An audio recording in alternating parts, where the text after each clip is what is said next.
Okay, advocate Sindhumol, Tripunithura നഗരസഭയുടെ ഭരണം പിടിച്ചെടുത്തതിൻ്റെ ആവേശത്തിലാണ് BJP NDA അല്ലേ? അപ്പോൾ സ്വാഭാവികമായും വലിയൊരു മുന്നേറ്റം ഉണ്ടാക്കാൻ സാധിക്കും എന്ന പ്രതീക്ഷയിൽ തന്നെയാണോ BJP? തീർച്ചയായും.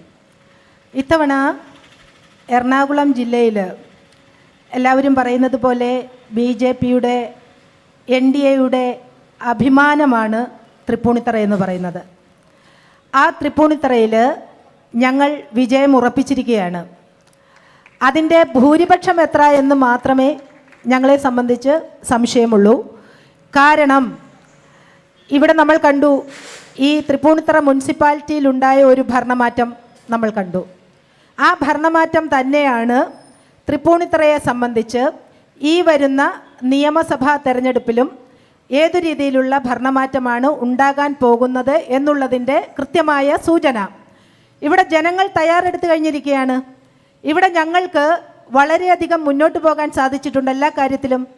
ഞങ്ങളുടെ ബഹുമാന്യനായ മുനിസിപ്പൽ ചെയർമാൻ ഉൾപ്പെടെ ഇവിടെ ഏതു രീതിയിലാണോ അദ്ദേഹത്തിൻ്റെയും അദ്ദേഹത്തിൻ്റെ ഒപ്പം വിജയിച്ചു വന്ന ഞങ്ങളുടെ പ്രിയപ്പെട്ട കൗൺസിലർമാരുൾപ്പെടെ ഞങ്ങളുടെ നിതാന്ത പരിശ്രമശാലികളായ ഞങ്ങളുടെ പ്രവർത്തകരുൾപ്പെടെ ഒരുപാട് പേരുണ്ട്. അവരെയൊന്നും പേരെടുത്ത് പറയാൻ എനിക്കിവിടെ സമയം കിട്ടാത്തത് കൊണ്ടാണ്. അവരൊക്കെ ഈ ഒരു പ്രയത്നം തുടങ്ങിയിട്ട് മാസങ്ങളായി.